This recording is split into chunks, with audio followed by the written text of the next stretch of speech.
It's about getting into schools and talking to young people because, you know, I know that people can change.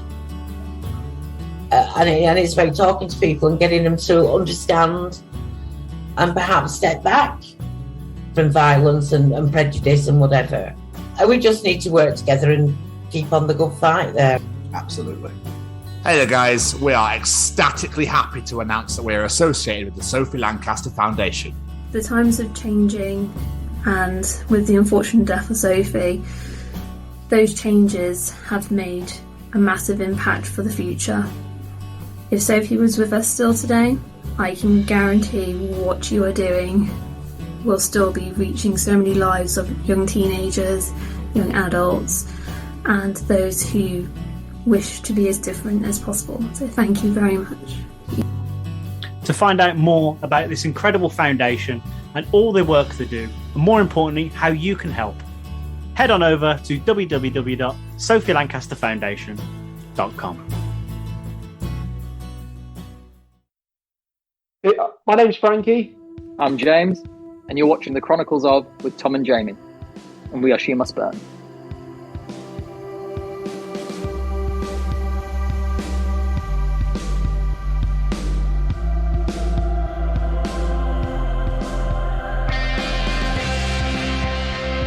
Hi, guys. Hiya. Look, here's the double wave. There's the double wave there, boys. Enjoy that one. Welcome to the 62nd edition of the Chronicles of Podcast. 62 editions. I know, we've been here for a while and we've been annoying the shit out of you while I know it. But Jamie, I believe these right here, these are the Chronicles of She Must Burn? Yeah, they are. Right. I'll keep driving. Hit it.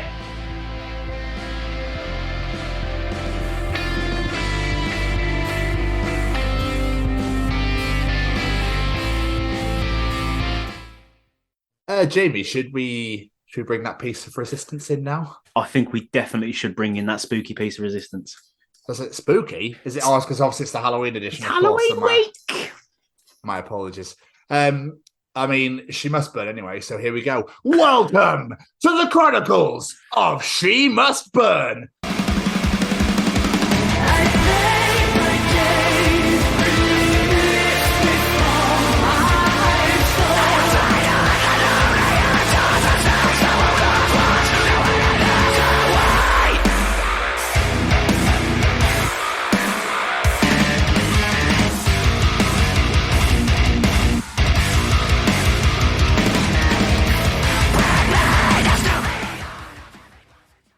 They are a wonderful, I believe, 5-piece or 6-piece, 7-piece, a lot of piece band hailing from the south of England. They are a wonderful, like a Cradle of Filth-esque heavy metal band with heavy male vocals and soft female vocals. They're incredible. We sit down with Frankie Korsair and James Threadwell from the band. We do indeed. These guys are phenomenal. As I said in the trailer this week, that is the best way you could describe them. Early Cradle of Filth, if they had a decent production quality. That's the best way ever to introduce them. They are really so very good. And they've just released their brand new album, Umbra Mortis. We cannot recommend you go check it out enough. Absolutely. Huge thank you to Jasmine at the Noise Cartel for setting this interview up. We had a lot of fun. There's a lot of talk of, how the band was formed, how people demanded that they make Jesus bangers, and then how there were an instance during a music video recording where Frankie was left all alone in the Lincolnshire catacombs. Yeah, it was spooky noises. That's fine. I enjoyed them thoroughly. It is a great interview with many a laugh was had. Many a laugh, Jamie. Many a laugh indeed. This is absolutely superb. But yes, go and check out their brand new album, as Jamie said, Umbra Mortis, which is out right now. And they are playing at the O2 Academy Islington in a couple of Fridays' time, I believe, on the 16th of November. So make sure you head on down and go and see them on their only tour of 2022. Jamie! Yes, sir. Any words at all that happen to be final? Just a huge thank you to the boys, Frank and James. Thank you so much for coming, sitting down, talking to us. It is a phenomenal conversation. You guys are going to love this one. Yeah, it's an absolute doozy. So, Frankie, James, thank you so much for taking time out of your very busy schedules to sit and chat to us. We really appreciate it. We loved hearing all about the band. And now everyone else is going to fucking enjoy it as well. Ladies and gentlemen, here we go. Ladies and gentlemen, interviewing this week, Frankie Korsair, James Threadwell, it's She Must Burn Now. I was going to say, a few of those plays are definitely going to come from me the past few days. Definitely. Oh, really? Oh, no, I'm glad to hear it, man. What's your favourite one? Oh, hold on. I actually wrote it down because I didn't want to forget it because I'm terrible at remembering things. Where was the one I really, really enjoyed? Of Blood and Bone. That was the one. Oh, very nice. Yeah, really that was good. The first one we put out with the new lineup. Like it's like a flagship. We're happy with that one. Yeah, it's just a fantastic outlook. So I've just been blasted it. Like just put my headphones in, walking around, just listening to it. That's why I'm crap at remembering song names because I just listen. I don't look at what the song is. Yeah. Oh yeah. I stick a playlist on, and I occasionally will be like, "Oh, I better save that because otherwise I'm just not going to remember." Exactly. So yeah, exactly. So. Like when you listen to dance music, you're like, something comes on, you're like, oh, I like this one. Then you look at the name, you're like, I'm never going to remember that. It's always it's always DJ something, and then there's loads of exclamations, and you're like, oh god, okay, right. It's just I don't even know how to pronounce this, let alone remember it. I'll put Master of Puppets back on. And there's always like 15 other artists included, and it's like a remix of a remix of a remix. Yeah. Yeah. So you hear the original that's not all remixed, and you're like, this is crap. Like, where was the song I listened to last night at 3 a.m.? Oh, it's on that EP with 15 versions of the same song. No. You can find them on YouTube if you look hard enough. So, boys, basically how this works is that what we do, Jamie's going to literally lure you into a false sense of security with that really nice little intro, and you're going to feel quite warm and fuzzy inside. And then literally what happens after that is that we bombard the living fuck out of you with questions. How does that sound? Sounds good to me. No, that's good. That's good. Yeah, happy with that. Beautiful. Wonderful. Like I say, you are more than welcome to swear if you so wish to. There's no, as long as there's no Heil Hitler's, I love Kat Von D or anything like that bullshit, we'll be absolutely fine. Not getting any of that from us, don't worry. Oh, good. Wonderful. Oh, we love our cat. Tom seems to like throwing Kat Von D under the bus lately. I'm loving it. Oh, yeah. Right, let's get this intro out of the way.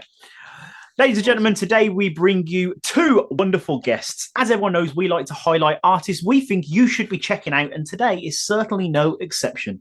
Today's guests have just released their incredible new album, Umbra Mortis.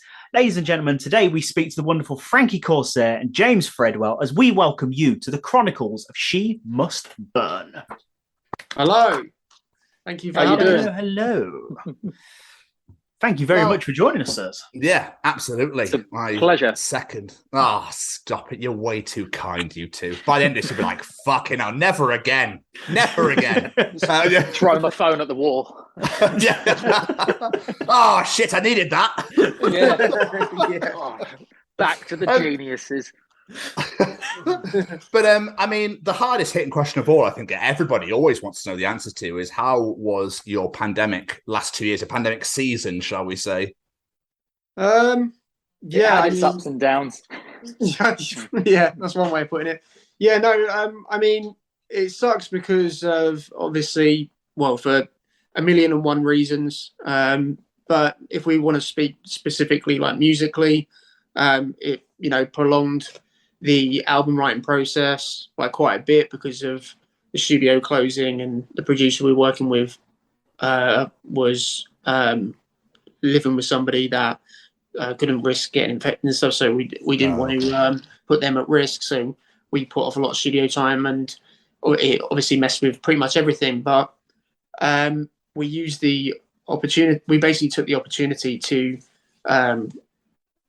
write more music, and then the music that we wrote in that time ended up being on the album instead of some of the stuff that was originally meant to go on it. And I think the album is a lot better for it. So we kind of did what we could to make the best of the situation.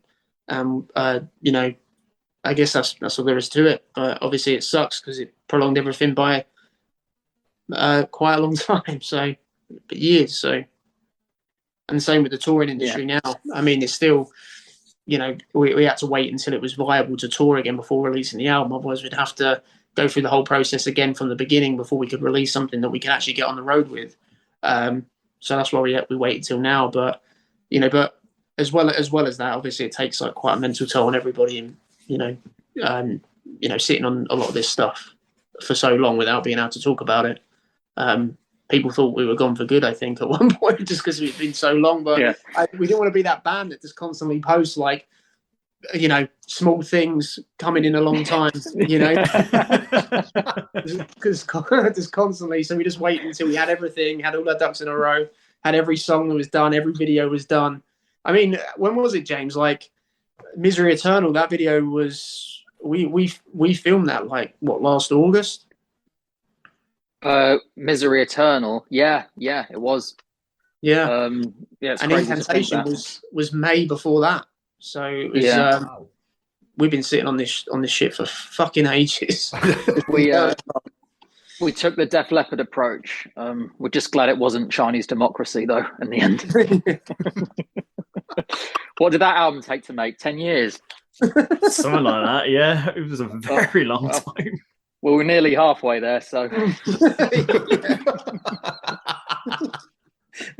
Oh, man. Oh.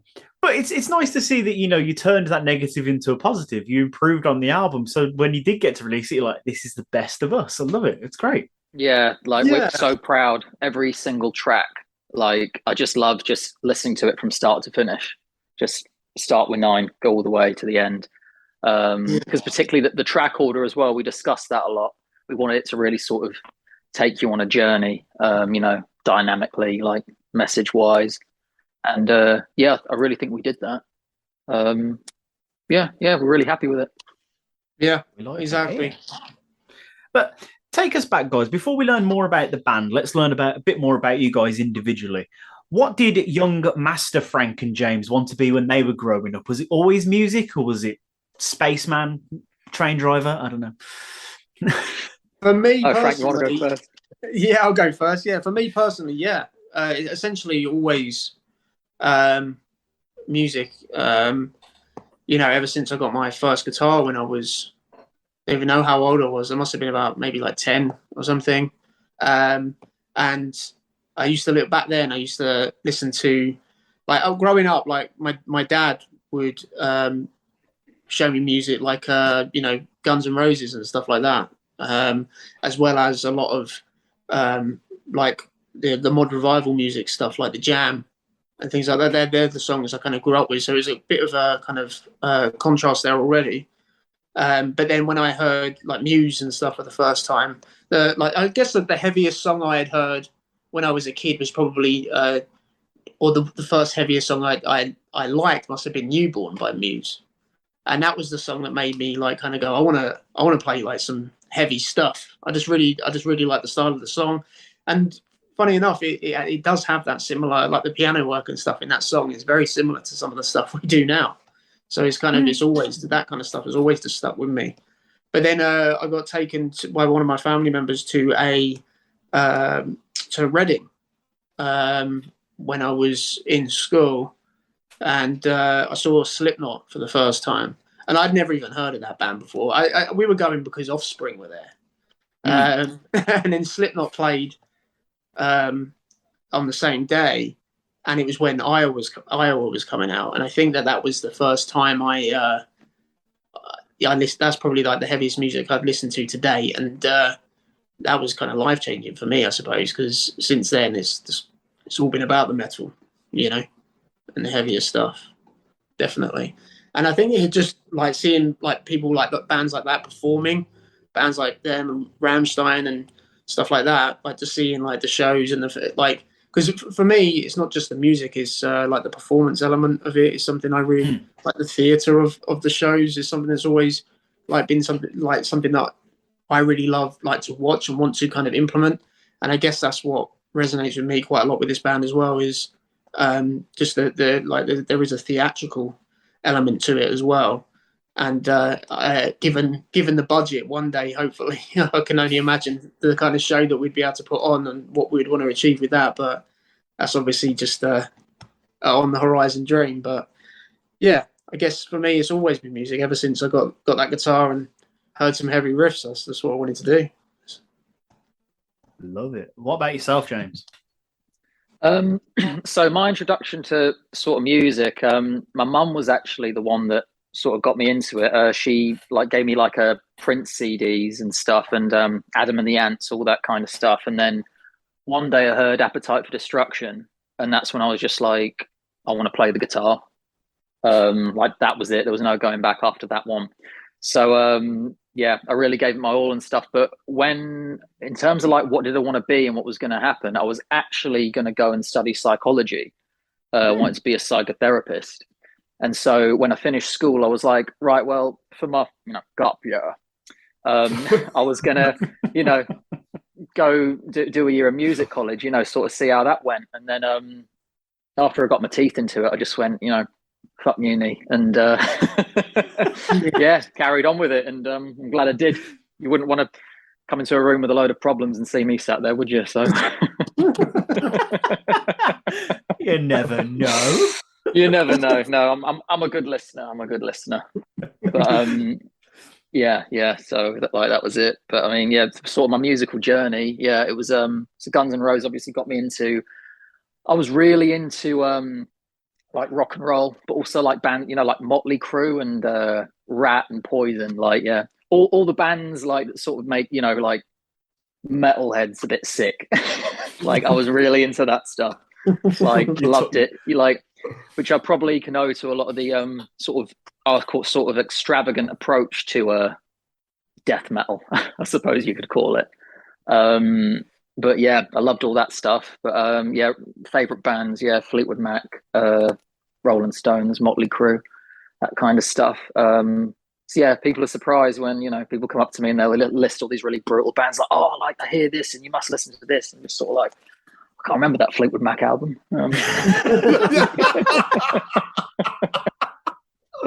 Must have been one of Lindsey Buckingham's side ones.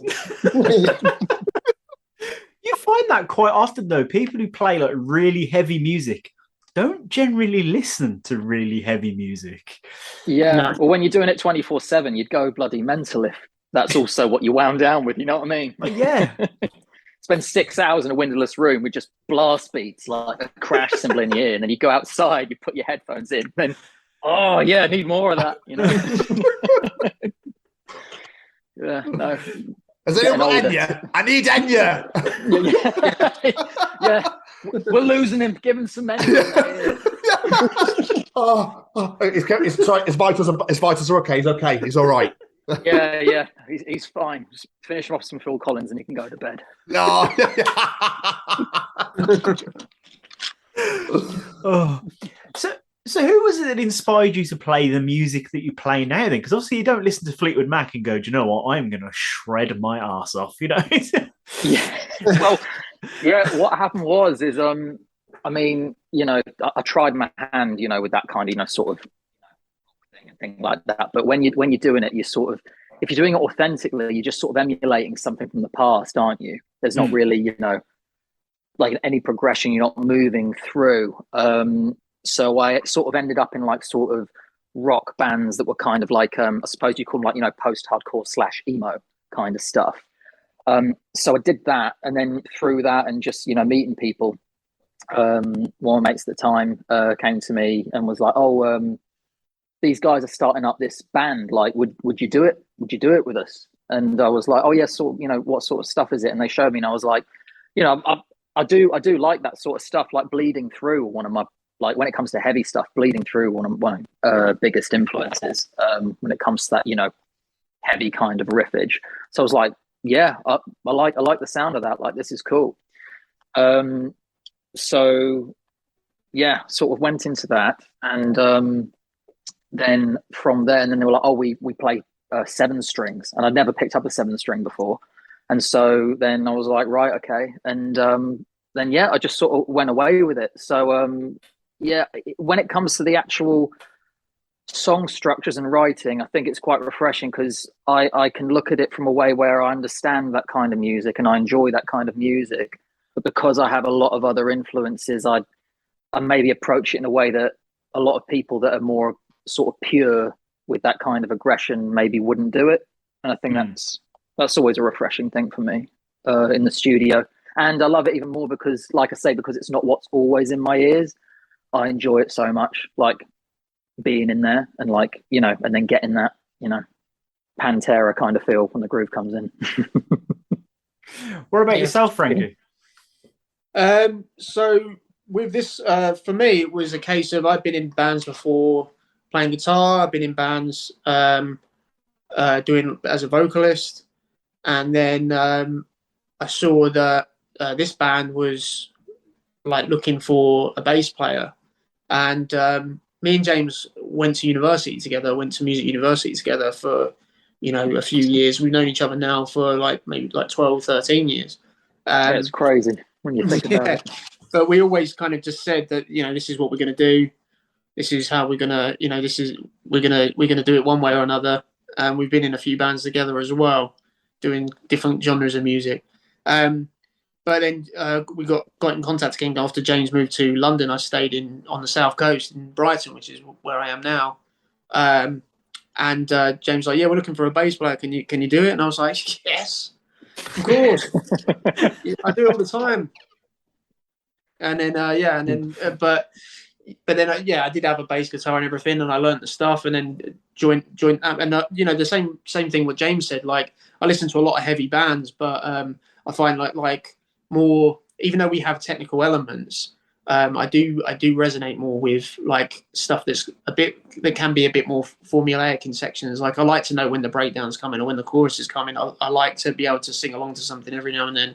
I don't, you know, I'm not a massive fan of stuff that's just like 100% like a full album that's just balls to the wall from start to finish. And I feel like when I heard this band for the first time during like the EP and everything, it was heavy, but there was also a lot of like breathing room and a lot of like beauty in the instrumentation and like the piano sections and everything. And it was also very theatrical. So it just like ticked every box for me of something that I wanted to do. So obviously I just went all in, ended up like straight after I joined, we ended up going on tour with Cradle of Filth, didn't we? Yeah, that was crazy. Yeah. It only had like 2 rehearsals.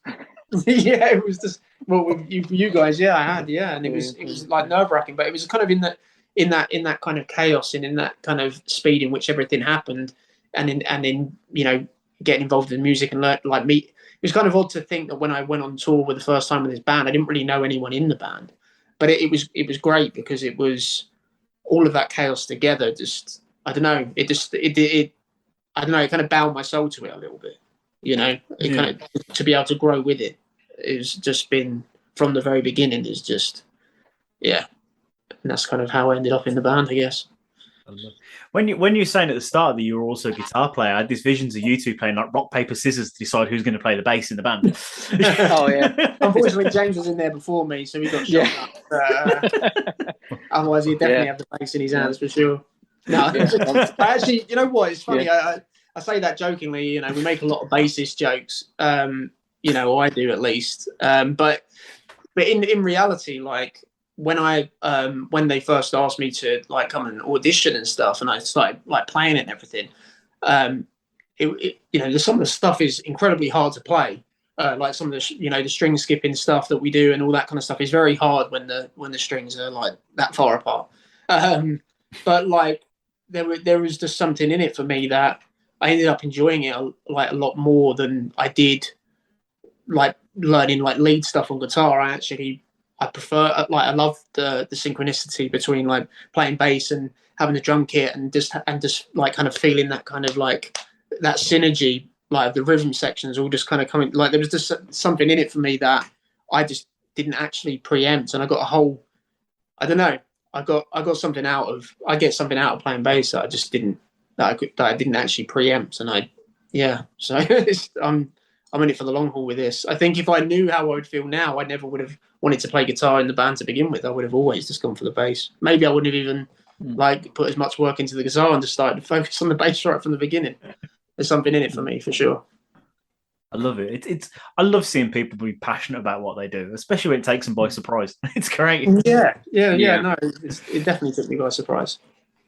So obviously you've said, Frankie, you joined the band afterwards, but how did the lineup actually meet? How did the She Must Burn guys actually meet in general?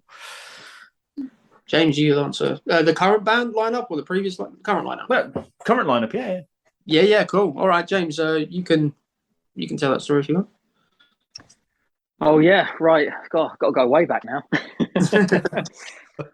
Yeah, so I mean, we came back from America, and I think the thing we found was the band, the initial lineup, we'd risen so quickly.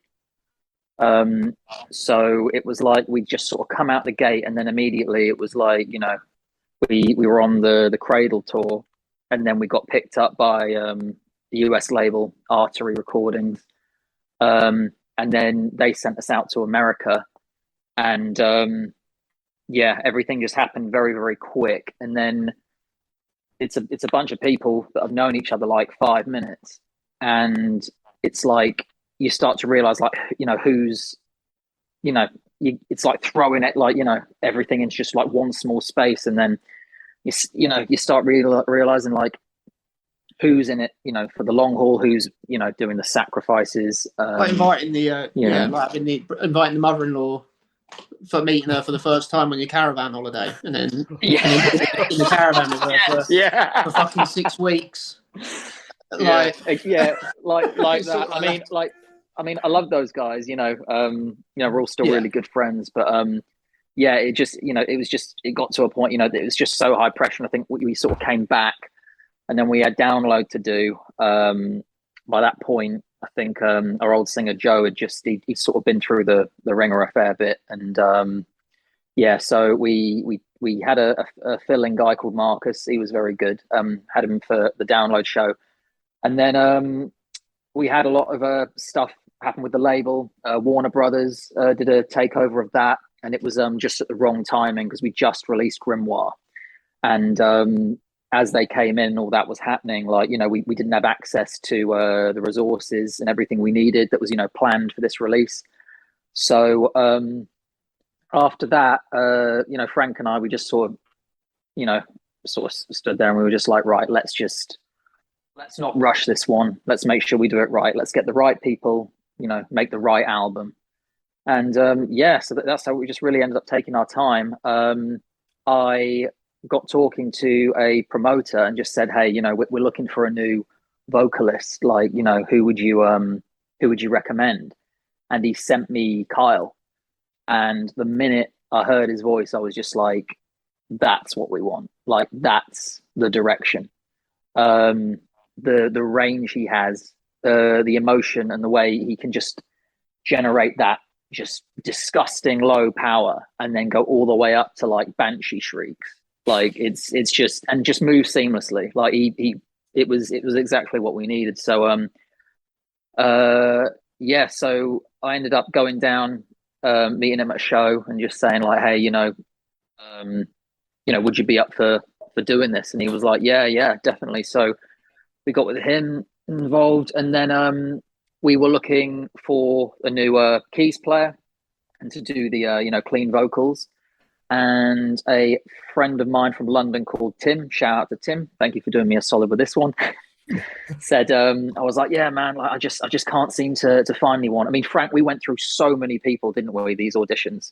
We did a lot of auditions, and it was a strange one because we auditioned people like actually all over the world, and some of them were incredibly talented, but it's hard to explain. Like, you know, they would email us and they'd be like, yeah, okay, I'll join the band, but these are the songs we're going to write from now on, and this is what's going to happen, and I'm not going to do this, and I'm not going to sing about that topic or that topic.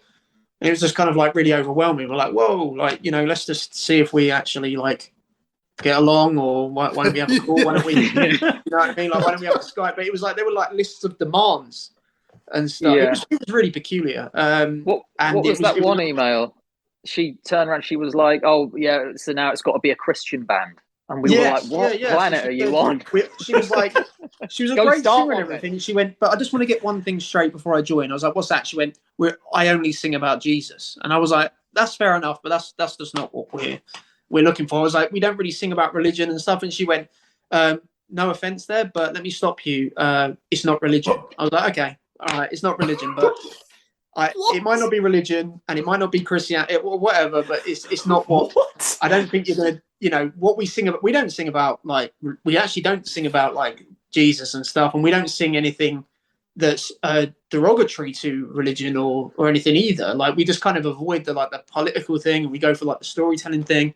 But it was these kind of like demands. We're only singing about Jesus now, and if that's what she wants to do, that's fine. But you can't like walk into a band and dictate that we're now like the next like death metal Christian band. I don't know. It's just strange.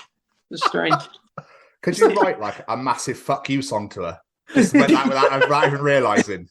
We weren't going to, but now you've mentioned it. I mean, we've got some time. Yeah, exactly. Yeah. Umbra Mortis is doing the rounds. We'll get together next weekend and bang one out. I'm just still amused over the idea of a death metal Christian band, to be honest. It'd be interesting. It's not like it hasn't been done before, you know. I mean, it wouldn't surprise me, to be honest. Yeah. It's like sometimes the more hardcore it is, the more it's about Jesus. And then you're like, okay. They come in holding Bibles, you know you're in trouble. Oh. Yeah. But anyway, we went through we basically went through lots of audition tapes and everything, and we just weren't really gelling with anybody, or they were too we had this thing where it was like a lot of the really talented people were coming to us, but they could only do like operatic vocals, which is great because we utilize those too, but we didn't want to kind of have this thing where we were just restricted to writing, especially going from like what the EP was, which was basically purely pop choruses, and then Grimoire, which was kind of like I guess it was kind of poppy too, but it was a bit vocally, it was kind of like it was quite it was kind of European, wasn't it, James? Like it's fair to say that Grimoire had a more European kind of appeal to it in some ways, even though it's done well all over the world. But the EP was like really favoured in America. The Grimoire was really favoured in Europe.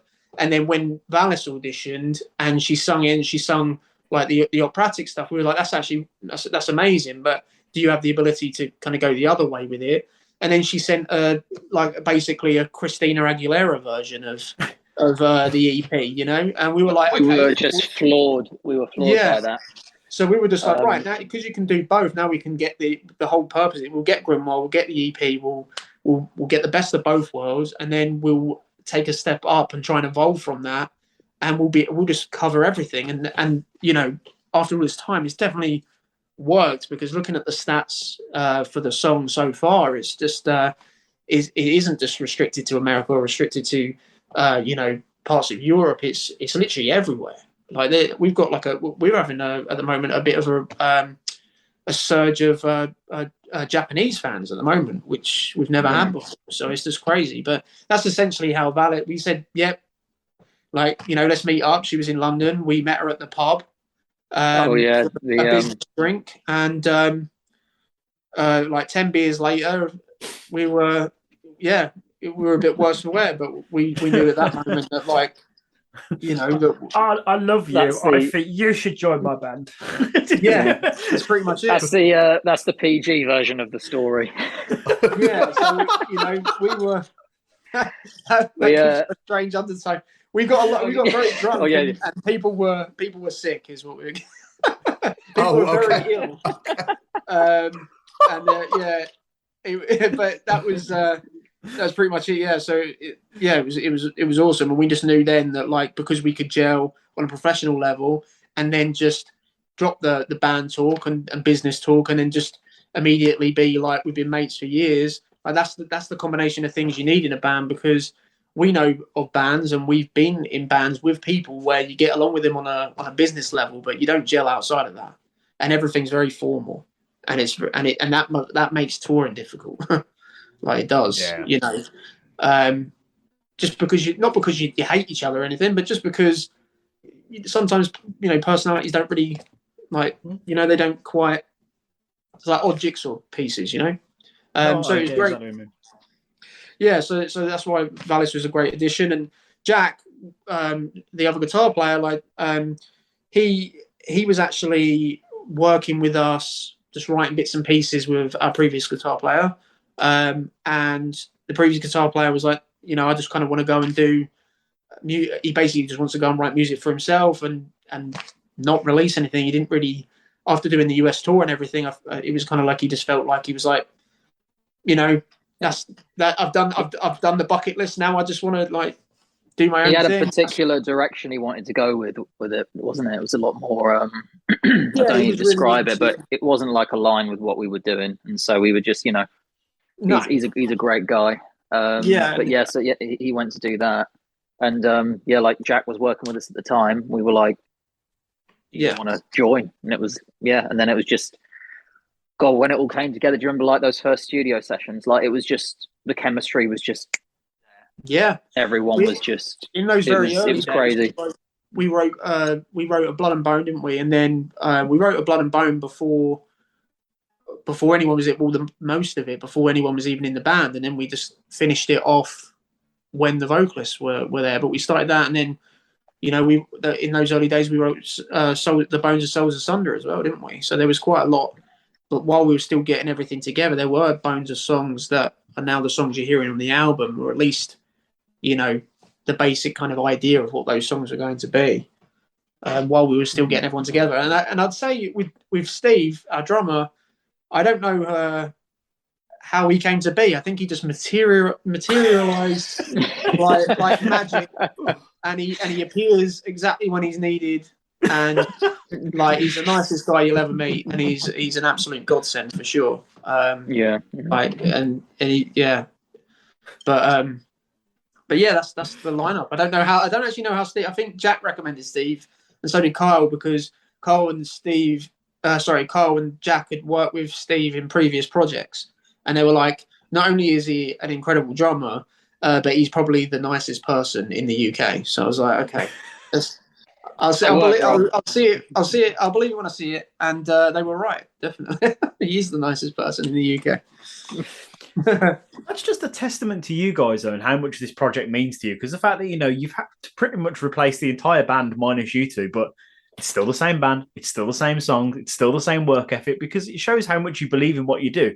It's amazing to see. Thanks, man. Like, that's really what we, you know, set out to do. We were just like, right, it didn't work. We had a vision what we wanted to do. It didn't work the first time. So we were like, let's make it right. But I mean, these guys, like, they're just absolutely fantastic. Like, couldn't have asked for a better bunch of people, you know, as friends as well. Like, it's just, it's been fantastic. So, I mean, you know, and the album really shows that. So, this is just the beginning for this lineup as well. So we're very excited, really excited. I love it. And I mean, I definitely want some death metal hymns now. It's got the whole world. Oh, yeah. That's definitely coming. It'll be a hidden track. You won't be knowing it's coming. Oh, one of them bad boys. Like the last song's 46 minutes long. Like, what the fuck? And it's just all that silence for ages, and right at the end, that'd be unbelievable. Yeah. But how did the name come around? I mean, She Must Burn is, you know, how does she feel about that? That was this is one of the things, is like, some people hear that name like, oh, that's a bit much, but like, really, it sort of came from the first EP was sort of based around, like, you know, the whole witch trials era, but in the sort of sense of like the sense of like sort of being ostracized, you know, by a whole community, or, you know, in instances like the world, you know, feeling like completely alone, outsider, you know, feeling like, you know, people are turning on you, and you know, exploring, you know, all these deep sort of emotions that come with that kind of feeling. And basically, just, you know, She Must Burn just felt like a sort of indirect quote that sort of, you know, summed up that kind of time, I guess, you know. Yeah. So I mean, that's how it sort of came about, and it rolled off the tongue well. You know, it introduced that sort of, you know, kind of sort of I know, like, the feminine kind of energy we have in there as well. with all the cleans and all the ethereal stuff. And it just worked. And it was just one of. It's got what? It's got a familiarity to it. Yeah. It feels like you've heard it before as well. Like, you'll sit down, you come up with names, and then you hear one, and it's almost like, oh, surely this band exists. And then it's like, nope, that's yours now. God gave you that one. So yeah. You just put it in your brain, roll with it. A reward for naming a band after the witch trials. Yeah. I imagine that must be a nightmare. You sit on this band name, like, this is fucking awesome. You go to Google, type in, shit, there's 73 other bands with this name. God damn it, back to the drawing board. Yeah, that's the thing. Yeah. It's kind of a miracle that it hasn't been taken. It seems like James was saying, it seems like it would when you hear it. You're like, surely there's somebody else with this band name. Surely. Not even a Hemusberg? Right. So, just under a week ago, you released the brand new album, Umbra Mortis, as I said, and look, it is fantastic. I've listened to it twice in 2 days. Like, so damn good. I especially, as I said before we started rolling, I really love Of Blood and Bone. But what's the feedback on the album been so far? I know you said the stats are really good, but what feedback have you had? Been really good so far. Are you talking fans or critics? Both. Or both? It's all good. Yeah, no, the reviews have been really, really good. Like, I've not, I think sometimes with the image and stuff as well, like, people are looking for a chance to want to hate it. Like, they're like, look at this, and so they put it in, and they're like, oh, but then they're just sort of like. Yeah, we see comments like that all the time. It's like, I absolutely love the music, but like I saw that they look like this or whatever, and therefore we don't like it anymore. And I just thought that's always been kind of strange. He said we had a guy once on Reddit. He said that always it would stay with me because it made me laugh so much. But he was like, I saw the band, and even though they write good music, I don't like them because of what they look like. And then he said, all these people that do like them must like them because of what they look like, and judging a band on what they look like is stupid. And I was like, right. Full circle, and you insulted yourself and then left the room as if you'd won some sort of, I don't know what, like, you basically just walked in and went, I'm an idiot, bye. Like, okay, If there's something that Tom says to me all the time, which is true right here, proofread everything, because you say stupid shit like that. Yeah, exactly. But yeah, no, the reception's been amazing. I would say that, when we first got signed to Artery back in the day, we got more reach on that page than any other band announcement that they had ever done. And they were over the moon with it. But it was 99% controversy. These guys look like freaks. Like, this is the same label that I think Attila were previously on. So it was kind of like, it's not the same sort of, kind of demographic, I guess.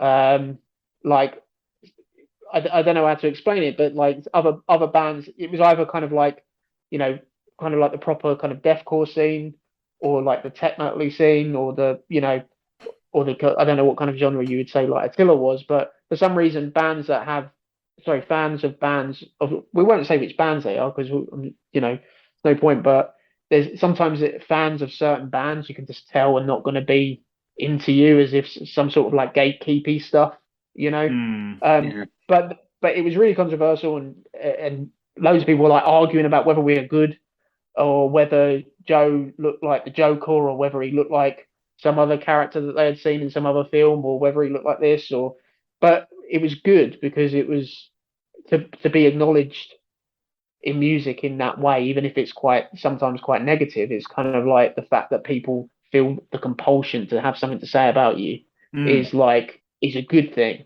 whether it feels like it at the time or not. But flash forward to now, is with this release, and we're getting this. The album has reached. It had 3 times as many day one streams of any other release we've ever done, album or single. Wow. And 99.9% of it has been positive. There's no comments about who looks like what, or whether guys wearing eyeliner is weird, or there's none of that. It's just kind of like a unanimous, okay, the riffs are good, so we'll allow it sort of attitude. Yeah. I'm sorry. What were you going to say, Frank? No. I was going to say there was one magazine that said they gave the album a 9 out of 10. I can't remember who it was, but they said they gave the album a 9 out of 10 and said at the end that they felt bad for judging us by our promo picture. So I don't know what that entails, but one of my pictures of you guys that I've not seen somewhere, because all of your pictures just look like band photos. There's nothing. Exactly, we're not exactly like, it's not like we're in corpse paint or like 80s kind of spandex drag kind of stuff, like where we look like a hair metal band or anything. I think we look like a band that plays music in 2022. I don't know what. I don't know where it came from. I'm not quite sure what particular combination of us it was that stirred it up. I remember my favorite quote from one critic. He'd come to see us live, and he was not a fan of the image. He said, what was it? He said it looks like a bunch of dead models, a bunch of drop dead models reenacting the mining scene from Zoolander. Yeah, that's probably the best thing anybody ever said about me. Yeah, I thought. Yeah, I was like, that is fantastic. I mean, he hates it, but he's got a point. Yeah, I mean, we have got covered in black paint. There used to be a lot more pouting going on. So I mean, what he said is completely valid, in my opinion. Yeah, so I mean, wherever you are, man, give us a call. Yeah, it might as well. Everything we do from now on, please. Yeah, it might as well just gone. They had hair and wore clothes. I don't like it. Yeah. You might have written that. Yeah, the thing with I tell you what, all that black paint though, on tour it's a nightmare. You spend every morning going to get your breakfast looking like chimney sweeps out of Mary Poppins. Yeah. Like it's just everywhere. It is everywhere, and even when you think, like, you get back from tour, you've had 20 showers, blah blah, you look spotless, and then somehow over the period of the day you just slowly turn grey, and you're like, where is it coming from? Is it in my hair? Like, am I sweating it out? Like, what is happening? Yeah, it's bad. In your pores, it's just everywhere. It's like, every single time we're doing it again, I look up to James and I'm like, who the fuck idea was this? Like, who started this? Like, at the beginning, I joined the band later. I can't be blamed for this mess. Yeah, it's sort of like, oh mate, those venue bathrooms. Just like, oh god, that was dreadful. That was dreadful. Oh, but reception-wise for the album is what we were talking about, and yeah, it's been amazing, and to see so many people like all over the world, like, commenting and like, getting the merch and stuff as well, like seeing where some people are coming from when they're buying this stuff is just insane. That it can reach that far and reach that many people. It's very surreal. One of the best things as well is like, seeing comments from people and they're like, oh, I've been there with you, from the start. And, so that, they're like your harshest critics at the end of the day. And just being like, this surpassed all my expectations. Like, you can, and when you see comments like that, you're just like, right. Cause they get it. They know what we're trying to do. And, it's just fantastic seeing everyone just, waiting for so long for it and getting exactly, more than what they were expecting. So that's always really nice to see as well. 100%. So obviously this album is, as we said, is a follow-up to Grimoire, but with all this new blood in the band, how did that affect the process for the new album? Was it like a completely different way of doing things, or was it pretty much just the same old, but just with different people? I think time plays a factor, like with albums as well, because with Grimoire, we didn't actually have a lot of time with it. So not only was it like these members, but like that, we sort of had our sound from the EP. We didn't really have a lot of time to spend with it. It was like we got signed, we were being sent out, and they're like, right, here's your album deadline, and we were like, okay, we better sort this out. And in a way, that can be a great thing, because it's just sort of like, you throw down the demo and you touch a couple of things here and there, and then that's the song, and there's a sort of beauty in that in a way.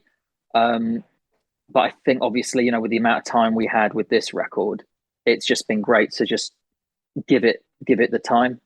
And I think that shows. But yeah, what were you going to say, Frank, about that? No, I was going to say with the writing process, I guess there were elements of it that were different. There's elements of it that were different because of lockdown, where there was a lot of writing separately when we were used to doing a lot of stuff in the same room.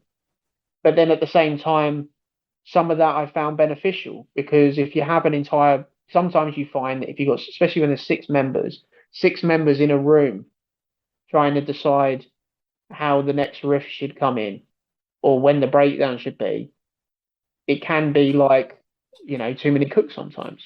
Yeah, but to have that kind of that writing the bones of the songs together and then finish, like then having, a couple of members, like a vocalist and guitar player, go to a studio together and kind of riff a bit with the producer and then kind of swap around. We got to try out kind of different flavors and different approaches over time. Whereas normally, I guess if you're all in the same room, you'd have a vote and then that would be that. But we got to hear it in many different ways over a long period of time. And the producer that we work with is incredibly patient with us, changing our minds about sections and going, actually, that song's not on the album anymore, or whatever the case may be. But it's been the process has been a pleasure. I mean, I would like for the next release, hopefully there won't be a lockdown for whatever reason, and we'll get to spend a bit more time kind of writing together as opposed to separately. But I think we made it work for us, but I think there's new processes. There's a lot learned in the writing process for this album. Stuff that worked really well and stuff that didn't work well, and we'll just make those improvements and start working on the next stuff ASAP. Really, it's just no stopping. Just keep going. With the lockdown, though, obviously, because you had so much time with it being having to be released later on, etc. Did you feel that sometimes you might have been obviously you haven't done because it's blown up, but were there a chance to be like, are we overthinking this? Are we tweaking this too much? Should we have got rid of that song? Should we have done this? Should we put that in there? Definitely. Yeah, there's a lot of that. Yeah, every song we had that exact thing. Jack tortures himself a lot like that, doesn't he? Yeah, Jack. He'll go on, sorry. He'll sit there with a piece of music and be like, yeah, and then you'll go, and then he'll literally just spend days and days just torture himself over it, doing all this sort of thing like that, and it's like, but it's good, yes, that's it exactly. We're just happy we had the time this time to do these things. Yeah, but you have these at thoughts all the time. This song is amazing and it's 5 minutes long and it's great and all the sections need to be there, but it's also a song that's, it could be radio worthy, but they're never going to put it on the radio if it's 5 minutes long. So do we just cut out all the good sections just so that it's 3 minutes long to try and get it on the radio? Do we get it on it? You know what I mean? And then we just sat there, after hours of these conversations and be like, are we even putting the song on the bloody radio? Are we having this conversation? BBC 4. Yeah. This song sound good in Wembley, and it's like, oh, you got the Black Lion on Friday. Calm down. You know what I mean? One step at a time. Yeah. The foxes keep knocking my bins over. Thanks for that, Maureen. Coming up next is She Must Burn with Umbra Mortis. Oh, I do love this song. Yeah, exactly. Here, Gordon, it's on again. Come on. Yeah, we're just there yeah. Oh, doing a swing, swinging around and everything. yeah. I'll tell you what, the foxes are scared away. I'll give you that much. Yeah.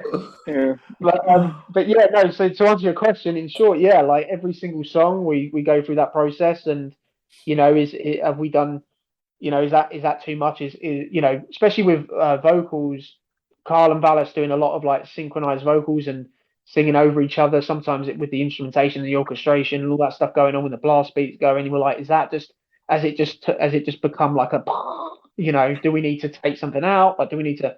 And then you strip it down, and you're kind of like, but now it sounds empty. Like, let's put it all back in. So sometimes you got to hide the double kick pedal, don't you? Yeah, I mean, like having Valis have like sections that are so like delicately sung, and then just having some like blasts in the background is hard to like find that level of like, appropriateness with how heavy some of the music is in conjunction with ours. And you've also got to think about, if you're playing a smaller venue, which quite a lot of the time you are playing smaller intimate venues, is this going to be a plausible thing for Valis to be able to sing when she's standing next to a bloody drum kit? Like, you know what I mean? Yeah. Also think we had that problem in the Black Heart. Yeah, you guys familiar with the Black Heart in London? Camden. No, I don't know London very well, to be honest. That was the other thing. We did our new lineup, comeback show, and we did that at the London Black Heart, and a week later the first lockdown hit. Yeah. It was like, okay, another 2 years of this. Terrible. But yeah, that venue's very, very small, and so by the time we got all 6 of us on the stage, it was Valis was just right next to the crash cymbal. So she had a time of it, Exactly. It's just one of those things. Yeah. She ended up. She sounded great, and she did it anyway because she's well trained enough to she doesn't have to hear herself to know what she sounds like. She can, said she can feel it and stuff, which is awesome. But I'd rather just not have her in that situation that much. It's just like they always say, don't you? Oh, you get tinnitus if you don't wear earplugs, and it's like it doesn't matter how many fucking earplugs I'm wearing. If I'm standing next to that cymbal, like it just makes no difference at all. Like you're on the verge of like internal bleeding from that fucking kick note. Valis, why are you shouting at me? Stop shouting at me! It's fine. We're almost here. Yeah, exactly. I did mean to ask when we were talking about the album originally, the name Umbra Mortis, where does that come from? What does that mean? It means in the shadow of death. It's a Latin word, or words, and we thought it encapsulated quite a lot of the themes within each of the songs. I believe it was Carl that come up with that album name, and then we realised that the title track for the song. The title track for the album, Umbra Mortis, we realised that song just hit the nail on the head for that song, which is a Frankenstein-esque inspired song on the surface. So we were just kind of like, this is the perfect name for it, standing in the shadow of death. It's cool. So so we named the song after it as well. But yeah, I think it just encapsulated a lot of the themes that we were carrying across. Like we've got Eulogy, which is a song about. Like a real song about someone in the band like losing someone important to them, and then we've got Misery Eternal, which is about inaction, which causes damage to others and repeated cycles and stuff. And we've got of Blood and Bone, which is about man being the man being beast at the heart, that kind of like the beast within kind of vibe. And then we've got Souls Asunder, which is Beauty and the Beast, like a literal Beauty and the Beast story that we wrote, which is like which is vampiric in nature, which is why it sounds like a Vampire Masquerade, which is about forbidden love and stuff like that. So there was a lot of things within the album that just got carried well under the name of the Shadow of Death. We kind of, it just kind of fit. I love it. It's beautiful. It's a great name. I just didn't know what it meant. No, of course. Sorry, I went on a bit of a tangent now. I was just going off, but that's kind of the reason behind it, I suppose. We like tangents here. We love tangents here. So don't you worry. Also, Eulogy, banger. Love it. Thank you very much. Cheers. That's one of our favourites too. We all like a good cry. Yeah. Yeah, we do. Thanks, guys. Yeah. I've gone over it now. No, but a question I love to ask all musicians because I do love the answer that we get from this. Music videos. Do you love doing them or do you hate doing them? Oh, we love doing them. Well, at least I do. Yeah, I love it. It's always been like, for me, music videos are just, I think the aesthetic of a band and the aesthetic of how you're telling a story, it just adds that extra dimension to it. So we always love doing our videos. I mean, Incantation, we just had crazy ideas for, didn't we? We worked with a director called Andy Mihov, who's awesome. It was like a collaboration effort, and he said to me, he's like, "Oh, I've got this idea," and he was like, "Yeah, so basically, there's going to be muscle cars and vampires and all this stuff." I was just like, Andy. I was like, "This is we've been talking about this for years. What we want to do this." So, yeah. We're like, yes, our time has come. Yeah. Let's roll with there it. were meant to be 3 muscle cars, and they were like, "This isn't practical." Well, I don't care if it's practical. Just get 3 muscle cars. They're 600 quid each to rent for the day. The 1 muscle car will be fine.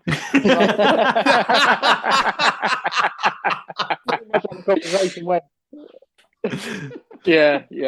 Well, there was actually a bit of a scare there because when the car actually arrived, we had to get it into this garage of the warehouse that we had, and when we came up against it, the garage was actually locked with a padlock, and didn't know what we do, and they didn't tell us about this. I'm not going to say who did it. We didn't know. But an angle grinder was used to amazing to get that fucking door open, and so it's fine. The amount of money we spent to hire a derelict like garage. I think it was like an old Quick Fit that had just been like burned down or something, and then they were like, "Yeah, you can rent that like for X amount." Won't say how much, but we were like, "Bloody hell!" So if no one's going to break into that place anyway, there's probably nothing in there. It's completely, you know what I mean? Not anymore, anyway. Yeah. Lunch and we have our guitars. Yeah. It was filmed in North London. So although if we made enough noise, all that has to happen is some gentleman come in and say, "We'll be having these," reaching in their pockets.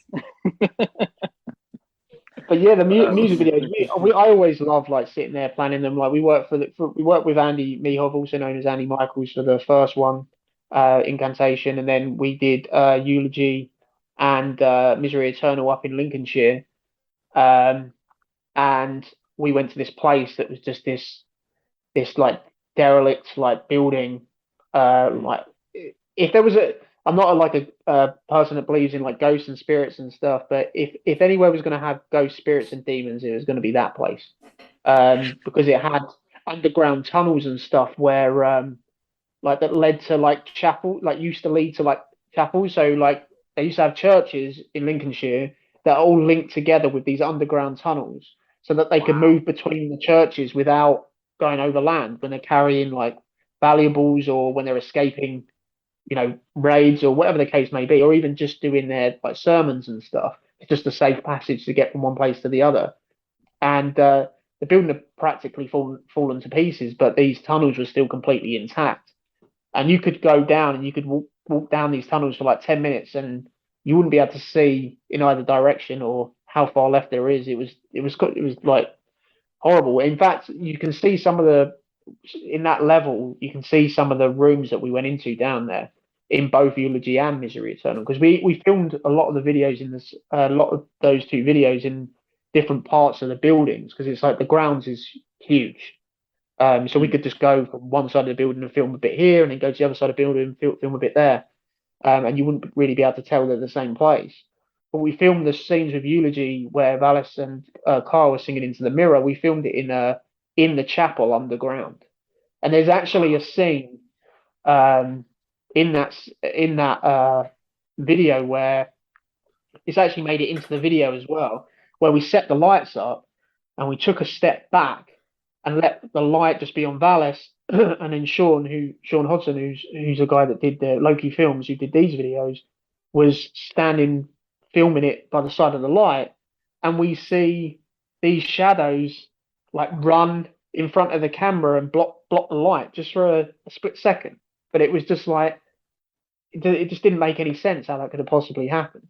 It was just, so we've got these like kind of weird ghostly footages that are actually in Eulogy as well, from where we filmed them in these like haunted tunnels. And another scene where we filmed down there was the scene where Kyle's got the rope around his face in Misery Eternal and he's setting fire to the book and ripping it to pieces. Literally just behind him there is like a tunnel that is like 10 miles, like in whatever direction, just of pitch blackness to another abandoned chapel that's, down the road. It's just kind of, it's kind of terrifying, wasn't it, in those places?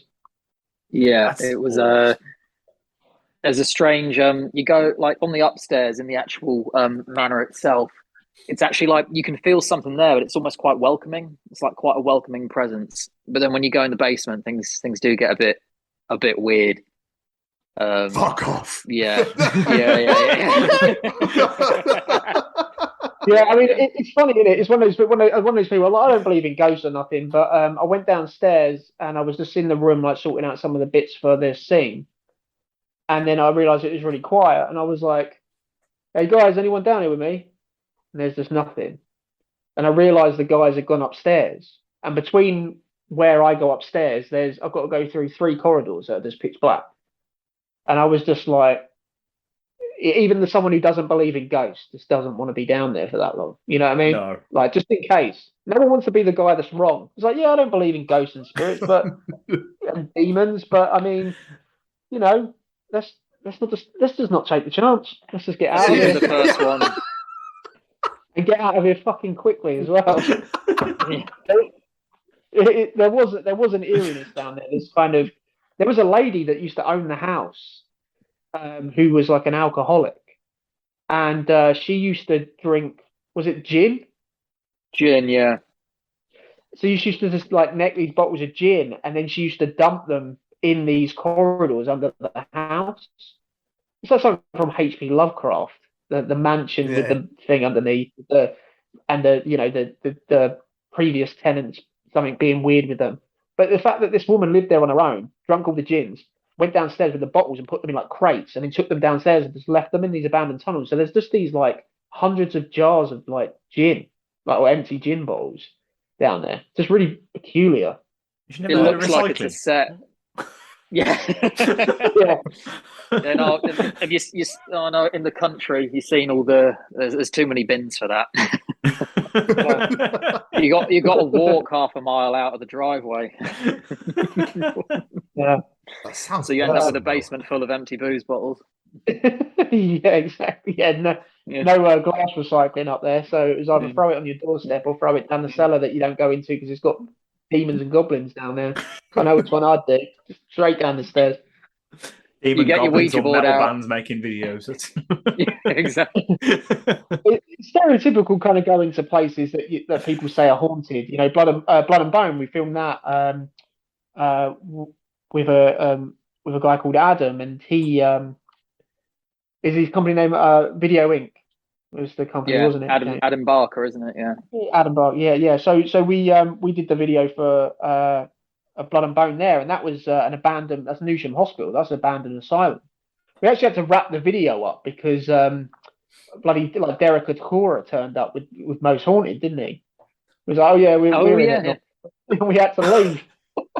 Yeah, it's like, but we've got another hour in here, really. Yeah, it was actually like that. We go, we paid till 10.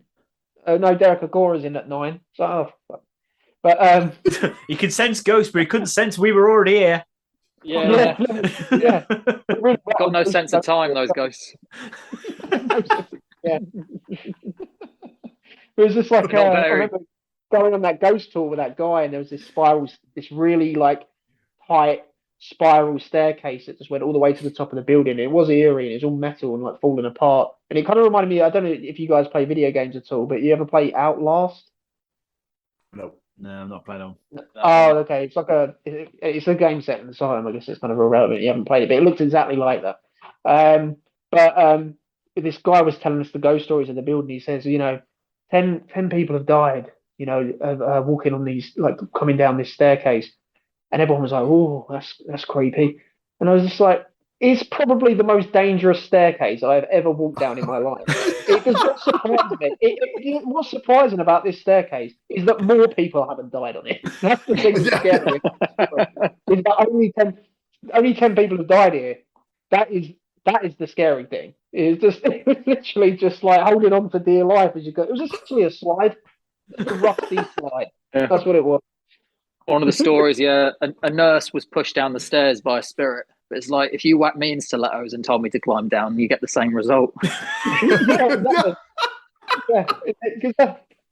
what when that hospital was open, that was the attire for nurses. They had to wear high heels on laminate floors and rusty staircases. It's like, no, and then she falls down. They're like, must have been a ghost. Yeah. I can't imagine what else it could have been. Don't want no safety at work claims. It was a ghost, all right. Yeah, exactly.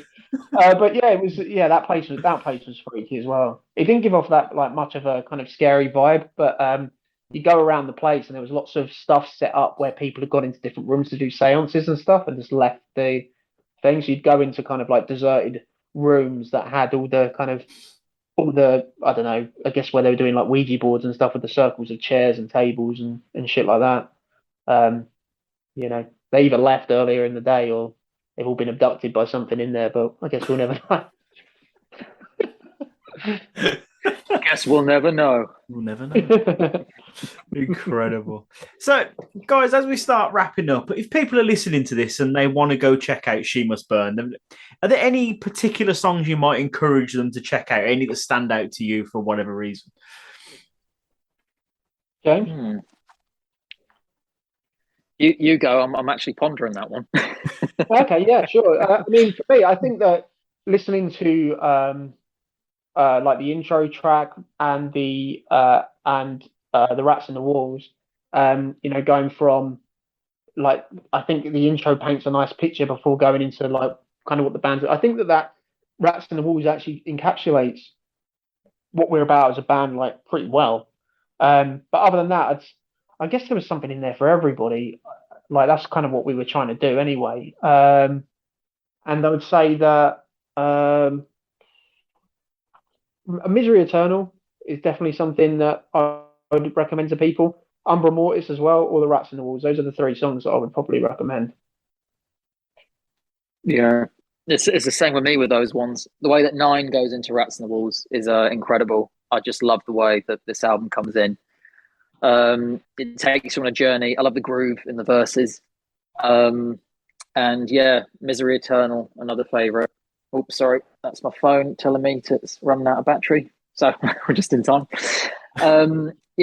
Incantation as well. I love the way that comes in with it. It's just got a groove to it. Makes you want to sway or nod. And then when the verse comes in, it's just absolute carnage. It's just fantastic. But it's hard to pick a favorite because, like I say, we wanted to write an album, you know, like a proper album, not just like, and then have some bits and pieces, like, and it takes you on a full journey. And that's what I like the most about it. Yeah, really happy with it. Incredible.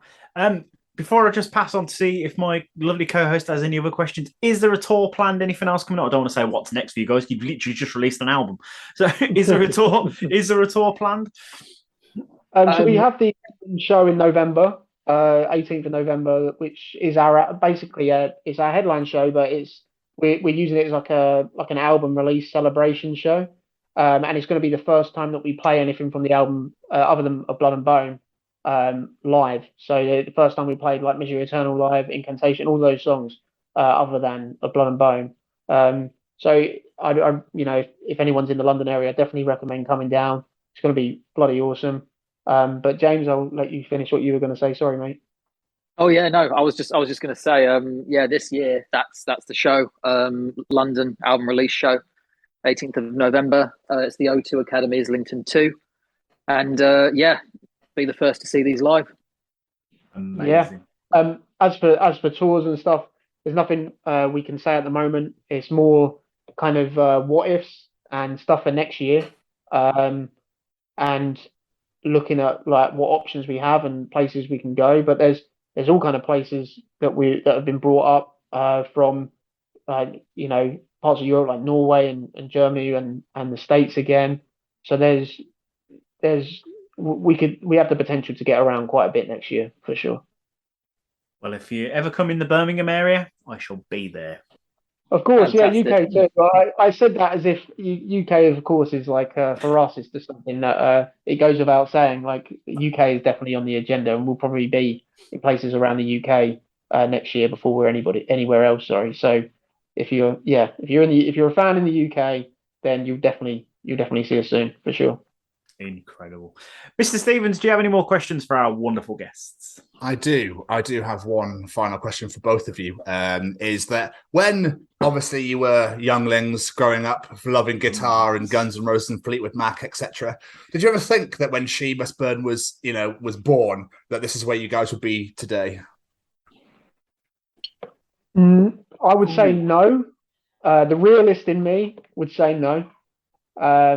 But the dreamer in me, like me and James said a few times, we're not going to rest until we played Download, until we toured the States, and we've done both of those now. So we're just expanding our goals and the things that we want to do. We want to play Download again, and we want to go to the States again, and we want to tour Europe, and we want to be at least one band up on the bill next time as well, instead of being the opener in the States and stuff like that. So I mean. Like I say, the realist in me is like, I am surprised, and when it's something, when you write music and everything's just so crazy all the time. I've said this before, you don't really you don't stop to kind of, you're always looking at how to do the next thing. You don't stop to just acknowledge where you are, and I've been doing a lot of that recently, of just kind of going, wow, I'm taking a step back and actually looking at everything for what it is, and it does surprise me. But as a band, we're incredibly ambitious, and we're just not gonna. We're so determined. We're just so determined that we're just going to do the next thing and the next thing and just never stop, I guess. But it's crazy when I take a step back for sure. James. Yeah, well, I mean, if I were to say like, oh yeah, I expected all this, then it'd probably make me an arsehole. So so I'm going to say, I never thought. Oh yeah. But no, pretty much what Frank said. Yeah.